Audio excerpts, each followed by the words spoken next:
Catolici, în primul rând, au uneori Paștele înainte de Paștele evreilor.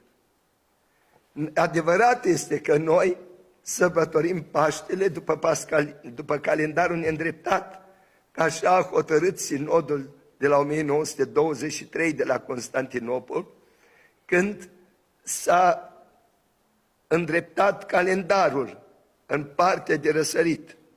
În partea de apus s-a îndreptat calendarul în secolul al XVII-lea. Dar acolo este Paștele adevărat, unde vine Sfânta Lumină. Au catolicii Sfântă Lumină? N-au. Au alții? N-au.